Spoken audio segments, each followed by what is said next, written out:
piece of glass here, and we're going to make a nice wavy cut on it. Minimum amount of pressure, just the relaxed weight of my hand. And we're going to run the score.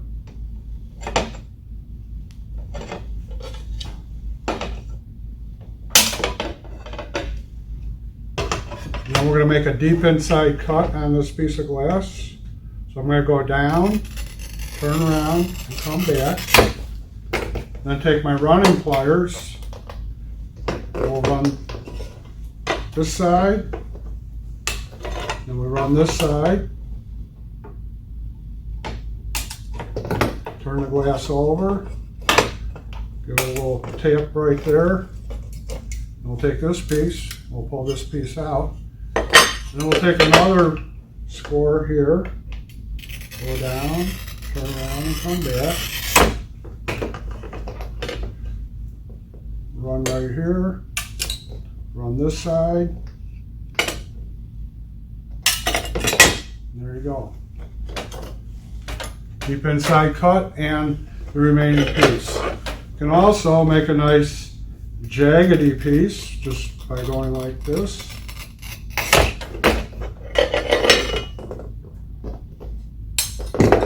You may not see it, but it's a very jagged piece showing that the glass will pick up every single movement that you make with the glass cutter. If you're just getting started using the cutter's mate, you may want to take a Sharpie and just make a lazy curve on it with your Sharpie. And just put two hands on here. Just follow the curve.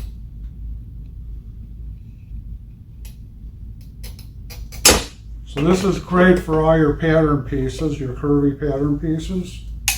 And that's just what I just made the mark with Sharpie with. So that's our demonstration of the cutter's mate for doing all your curvy pattern pieces and deep inside curves, and that's it. This is the Creator Strip Pro. It comes with the Strip Pro, omnidirectional stop, an oil well, and a ruler stabilizer, and a 24-inch zero mark ruler. We're the only company that produces a ruler with a zero mark for the stained glass industry. So we're going to plug our ruler in, and then we'll put a ruler stabilizer on one side, and we can put our oil well anywhere we want, and then we'll lay the Strip Pro right on the bar, and I'm going to micro adjust it so the cutting head is touching exactly the zero mark of the glass. That way if we put a piece of glass on the 1-inch mark and we make a cut, we'll have a 1-inch strip. Also note that I moved the bushing down to this side of the slide bar so that when the Strip Pro comes down, it will never hit the ruler. It'll just come right up to the edge of the glass. Also note that the Strip Pro does not include the waffle grid, nor does it include the slide bar. Those items are sold separately. If, however, you already have the cutter's mate, which does come with the slide bar, you will not have to purchase another slide bar unless you want to have another station. So let's take a piece of glass and put it on here, and we'll just set this stuff aside for now. So we're going to make a 1-inch strip. So I just set the glass on my 1-inch mark and pull down with the cutter, and then run my score. Now we have a 1-inch strip. I can also push it the other way. So I have let's do a 2-inch strip.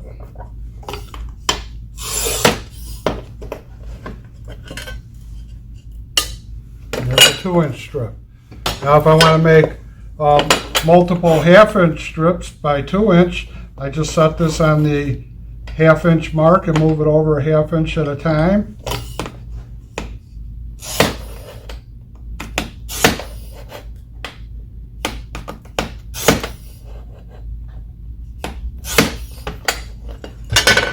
Now we have 1/2 inch by 2-inch strips, and notice I'm not taking off right at the end. I'm going to split this in half and keep splitting them in half so we have less force that would make the glass break where we don't want it to break. So there you have, that's the Strip Pro. Very easy to set up, very easy to use, available at Creators Stained Glass. This is the BeetleBit glass cutting system by Creators. This is designed for cutting all your straight line geometric cuts. It's for use with the Waffle Grid 6-pack. The Waffle Grid 6-pack is not included. The Flying Beetle glass cutter is also not included. These units are sold separately, so they are available for sale at all your local retail shops. So today I'm going to name all the pieces, call them out. This is the pivot pointer. This is your slide bar or straight edge. This is your 24-inch zero mark ruler. This is your right angle positioner. These are your omnidirectional stops. These are your super stops. And these are your tadpole angle adjusters. This is your compass, oil well, and ruler stabilizer. So let's set up the BeetleBit system. First we're going to plug in the ruler, and then on each side of the ruler we'll put our ruler stabilizer and an oil well. Then we're going to plug in our compass.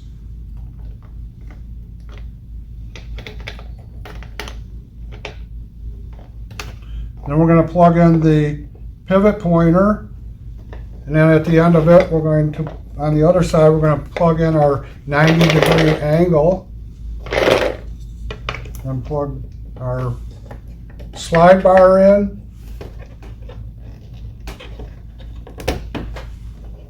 Then we'll just set the super stops aside and the omni stops aside until we're ready to use them.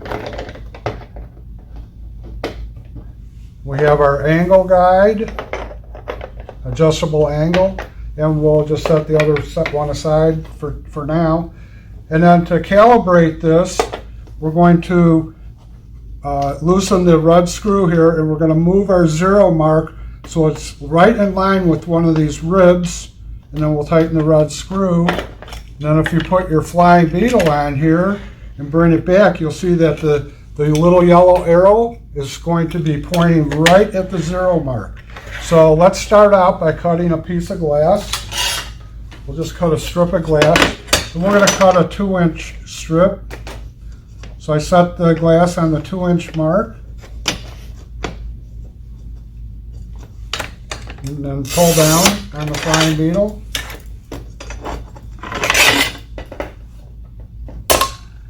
Now we have a 2-inch strip. So let's say if we wanted to do a diamond, which is a perfect 60-degree angle, we're going to move this over and we're going to calibrate this looking at our compass until we get this set at 60 degrees.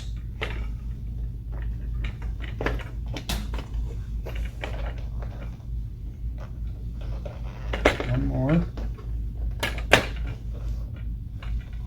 Okay, and now we're going to make a sacrificial cut. Come down with the Flying Beetle, make our cut, take our running pliers and run the score. Then we're going to turn the piece over and then put it right up against there, and we're going to take a super stop. We're going to place a super stop behind it, and then we're going to line the yellow arrow right up with the edge of the glass, and then tighten up our super stop. Now if we pull back, every time we pull back and move the glass, we're going to end up with a diamond. And that's how we make our diamonds. Okay, so let's see what our speedballs do. This is another product to make it easy to make a score in the glass, and also to allow the glass to move smoothly. This is what a package of speedballs look like. And they include a little speedball removal tool. So we're going to put a couple speedballs right in our grid, right in line with our score. Okay, so we'll take a piece of glass, and it allows the glass to move really nice. So let's make a score. Let's come back, and then move the score over to the speedball, and just push down, and the speedball runs a score without even having to pick the glass up.